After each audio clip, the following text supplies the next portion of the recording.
হাম্বলি মাযহাব, ইমামের নাম হলো আহমদ ইবনে হাম্বল। নাম শুনছি কি শুনি নাই?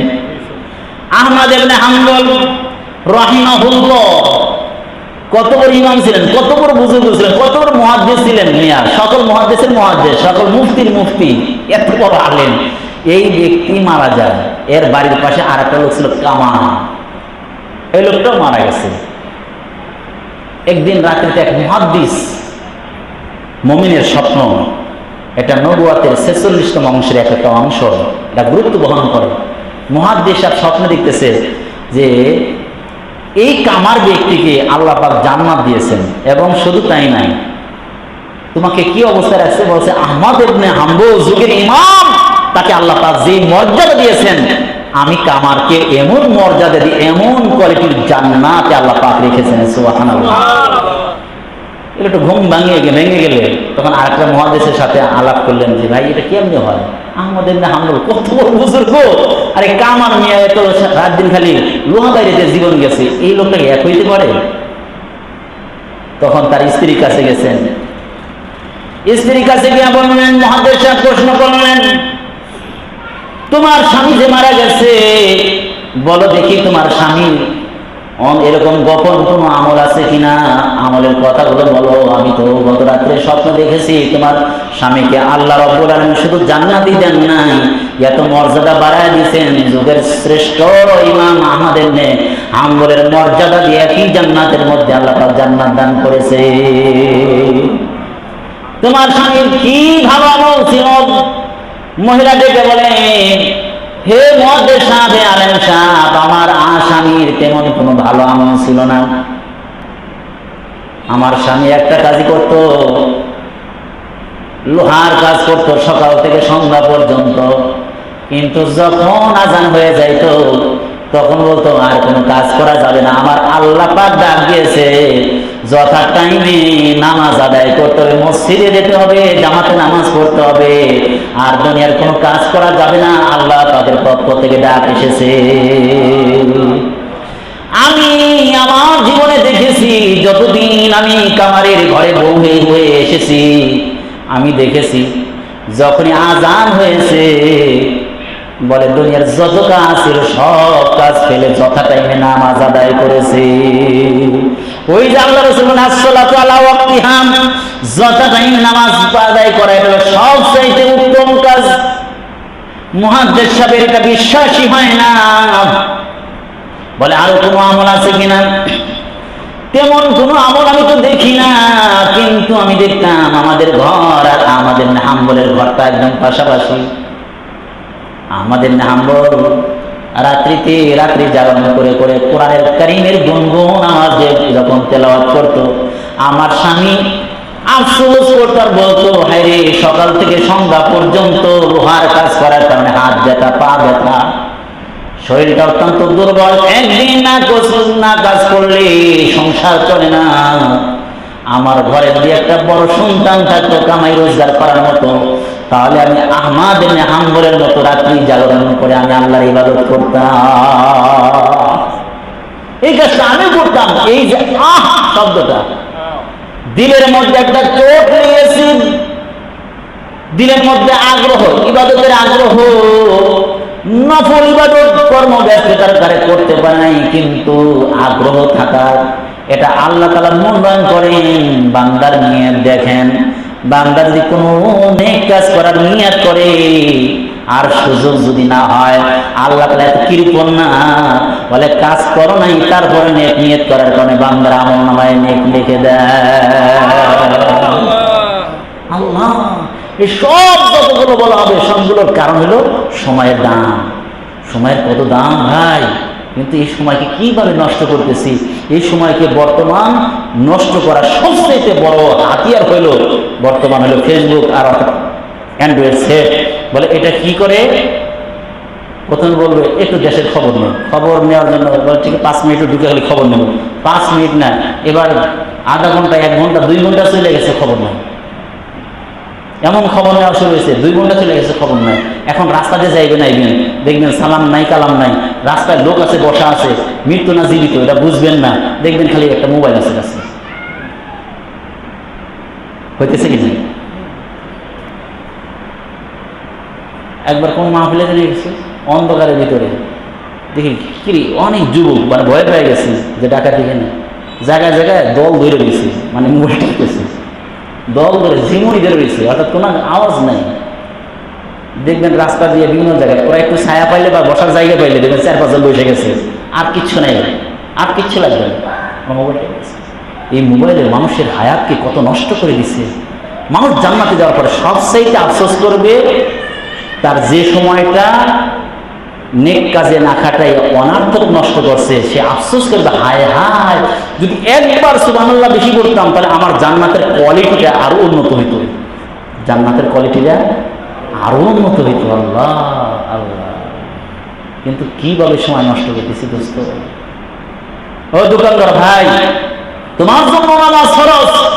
যতগুলো দোকানদার ভাই আমরা শুনতেছি, অনার্থক সময় নষ্ট না করে কাজ করতে হবে, দোকানদারি করতে হবে, ঠিক আছে, কিন্তু যথা টাইমে নামাজ আদায় করতে হবে।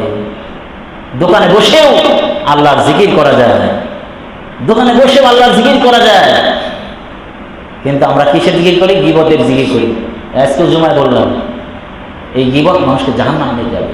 আহারে, আজকে আমি এতটুকুই বললাম। এই সময় যে কত গুরুত্ব, বর্তমান সায়েন্স কি বলে, সময় খুঁজে বর্তমান কোন সায়েন্স, আইনস্টাইন বলেন, যত বড় কোনো আপনার বিজ্ঞানী বলেন, কোন বিজ্ঞানী আজ পর্যন্ত সময়ের স্পেস নিয়ে সময় নিয়ে গবেষণা করে এর কুল কিনারা পায় নাই। আল্লাহ, কোন পর্যন্ত দেবেন আপনি? যেখানে যা শেষ দেবেন তার আগেও সময় আছে, আল্লাহ তাআলা জানেন। পৃথিবীতে সীমানাও কোনো স্পেস শেষ করতে পারে না, কারণ যেখানে আপনি শেষ মনে করেন ওর পরেও জায়গা আছে, অপরিসীম। এই জন্য সময় নিয়ে কথা বলে আরো অনেক টাইম লাগবে। যাই হোক, এখনই দোয়া হবে। আমরা এই সূরা আসরের মধ্যে আল্লাহ পাক কসম করেছেন সময়কে নিয়ে, কারণ সময় সবচেয়ে দামি। এই জন্য সময়ের হেফাজত করতে হবে, সময়কে কাজে লাগাইতে হবে। তোমার কোনো কাজ নাই, ঘুমায় যাও, ঘুমায় থাকো, প্রয়োজন ঘুমায় থাকো, যথা টাইমে নামাজ পড়ো। সময় আছে একটা মানুষের উপকার করো, মানুষের কাজে আসবে।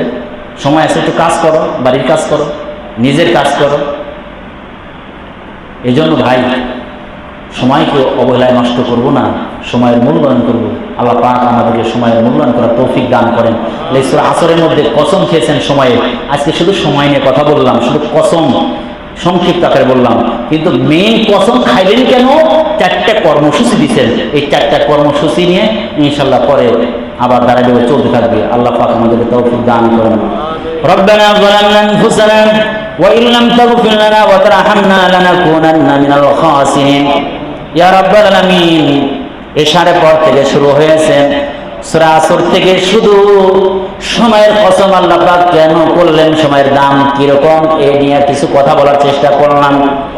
ইয়া রাব্বাল আলামিন, আমাকে সহ যারা শুনলেন প্রত্যেককেই মাওলা সময়ের মূল্যায়ন করার তৌফিক দান করেন। ইয়া আল্লাহ, যথা টাইমে, ইয়া আল্লাহ, সময় মতো 5 ওয়াক্ত নামাজ জামাতের সাথে আদায় করার তৌফিক দিয়ে দেন আল্লাহ। ইয়া রাব্বাল আলামিন,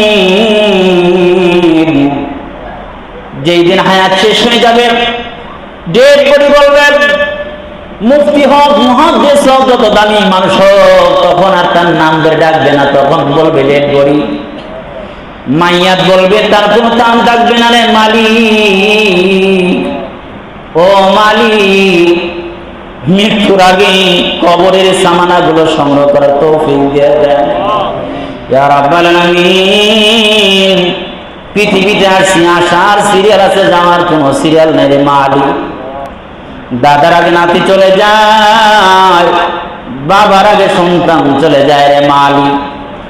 আমরা জানি না কোন সময় যেন কবরে ডাক পড়ে যাবে। ইয়া আল্লাহ, ওই অন্ধকার কবরে কেমনে একা থাকবো, যেই কবরে সাথী নাই বাতি নাই। ইয়া আল্লাহ, ওই কবরে নামাজকে সাথী বানায়া দিও। আল্লাহ, কবরকে কোরআনকে সাথী বানায়া দিও। আল্লাহ, ওই কবরে আমাদেরকে নেক আমলগুলো সাথী বানায়া দিও। ইয়া রাব্বাল আলামিন,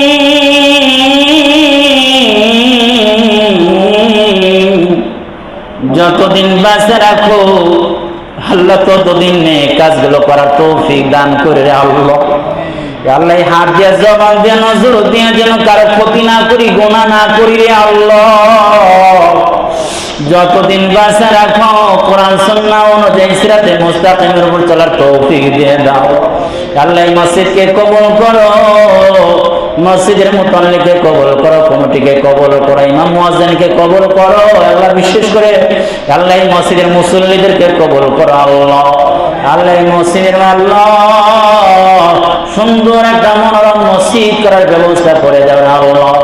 আল্লাহ বিশেষ করে মহল্লাবাসীকে আল্লাহ মসজিদ মুখী বানায় দাও আল্লাহ। আল্লাহ মহল্লাবাসীকে কবুল করে নাও আল্লাহ।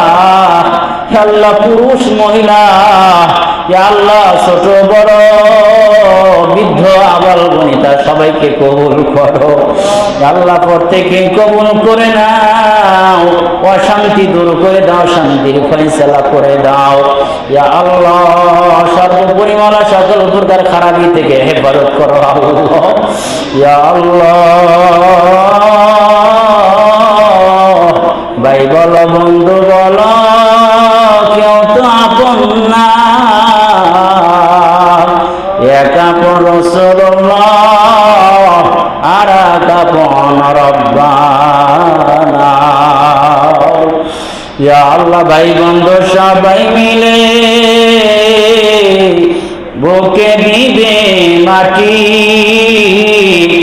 দরজা বন্ধ করে দিবে জিন্দেগির লাগি, দরজা বন্ধ করে দিবে জিন্দেগির লাগি। নন্দটি খাইছি তোমার ঘুরিয়া ঘুরিয়া, নাফরমানি করিয়াছি রে মালিক তোমারে ভুলিয়া। আল্লাহ হাতের গুনাহ, নজরের গুনাহ, জবানের গুনাহ, পায়ের গুনাহ সব গুনাহ মাফ করে দাও আল্লাহ। তুমি যদি না মাফ করো কোনো উপায় নাই। তোমার দেওয়া হাজারো নিয়ামত ভোগ করতেছি আল্লাহ, তোমার দেওয়া অক্সিজেন ভোগ করতেছি আল্লাহ। এরপরে তোমাকে ভুলে গিয়ে তোমার নাফরমানিতে লিপ্ত হয়ে যায় আল্লাহ। আল্লাহ শয়তানের ধোকায় পড়ে মাওলা যত গুনাহ করেছি মওলা সব গুনাহগুলো মাফ করে দাও আল্লাহ। আল্লাহ আমাদের মা বোনদেরকে মাফ করে দাও আল্লাহ, পুরুষদেরকে মাফ করে দাও আল্লাহ, ছোটদেরকে মাফ করে দাও, বড়দেরকে মাফ করে দাও আল্লাহ। সুবহান রাব্বিকা রাব্বিল ইজ্জাতি আম্মা ইয়াসিফুন ওয়া সালামুন আলাল মুরসালিন ওয়া জাআল আখিরা